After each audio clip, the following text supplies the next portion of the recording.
This is Ronald Wimbley, and you're listening to Forced Valor Radio. The summer of 1778 sweltered over New Jersey, the air thick with heat and the weight of a revolution at a crossroads.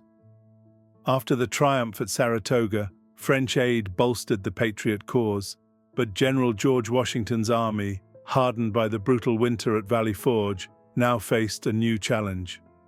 British General Sir Henry Clinton, abandoning Philadelphia, marched 12,000 Redcoats and Hessians toward New York, their baggage trains stretching miles. Washington, with 11,000 men, saw a chance to strike at Monmouth Courthouse, where the enemy's rear guard lagged.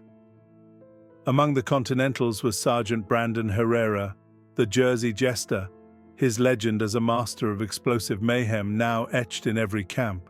With the stakes high, Brandon's latest invention would light up the battlefield. At Valley Forge, Brandon had scavenged British musket parts and forged scraps to craft the Monmouth Mauler, a compact catapult made from oak and sinew, firing fist-sized bombs packed with gunpowder, iron shards, and pine resin for sticky flames. "It's a fire-spitting beast," he told Elias, his Virginian shadow, as they tested it in a clearing. The Mauler's leather sling, tensioned by a hand-cranked winch, launched its payloads with a snap. "Hit a redcoat line, and they'll think Hell's Kitchen opened," Brandon grinned, polishing the oak frame. On June 28, 1778, Washington's army caught Clinton's forces near Monmouth, the sun blazing down on dusty fields and cedar groves. General Charles Lee led the vanguard, tasked with harassing the British rear, but his hesitation sowed confusion. Brandon, with General Anthony Wayne's brigade, hauled his Mauler through waist-high grass, Elias carrying a satchel of bombs. "Lee's dithering like a lost sheep," Brandon muttered, spotting redcoats forming ranks across a ravine.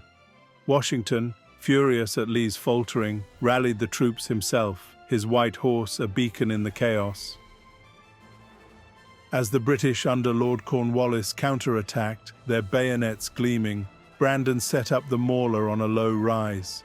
He cranked the winch, loaded a bomb, and triggered the device. The sling snapped, hurling the bomb in a fiery arc. It burst among a Hessian company, flames and shards scattering men like chaff. "Taste the Mauler, you lobster-backs!" Brandon shouted, reloading as Elias tossed him another bomb. The explosion disrupted the Hessian advance, giving Wayne's men time to form a line. The battle erupted into a furnace of musket fire and cannon roars. Heat felled men on both sides, soldiers collapsed, faces red, as temperatures neared 100 degrees. Brandon darted through the fray, lobbing Bennington-era clay-pot grenades at British artillery. One blast toppled a gun crew, silencing a cannon. Elias, musket blazing, dropped a redcoat skirmisher. "You're a demon, Sarge," he gasped, wiping sweat. Brandon winked, dodging a musket ball that nearly grazed his ear.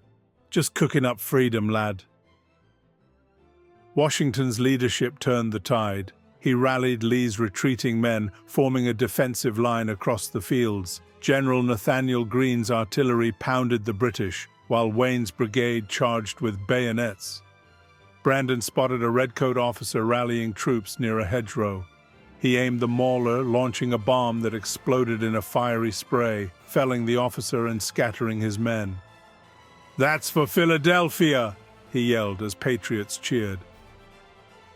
Cornwallis pressed hard, his dragoons charging through swirling dust. Brandon and Elias joined Wayne's counterattack, the Mauler's bombs lighting up British flanks. One detonated near a supply wagon, igniting powder barrels in a spectacular blast. The British wavered, their lines buckling under relentless American volleys. By dusk, Clinton withdrew under cover of darkness, leaving 600 dead or wounded and 400 prisoners. American losses were lighter, 350 killed or wounded, but the heat claimed as many as bullets. As dawn broke over the littered field, Washington gathered his troops.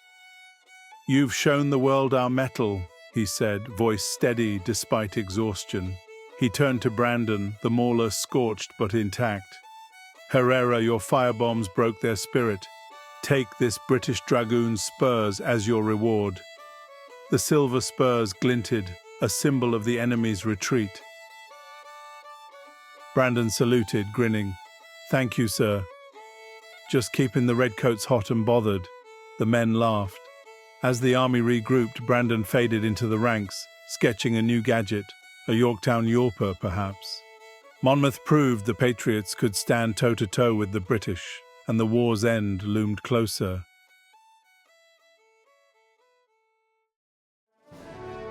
Again, I'm Ronald Wimbley, and you've been listening to Forced Valor Radio. For more content like this, visit forcedvalor.com. Stay tuned here for further episodes of Forced Valor Radio. And always, please like and subscribe. Forced Valor merchandise is available on our website, forcedvalor.com.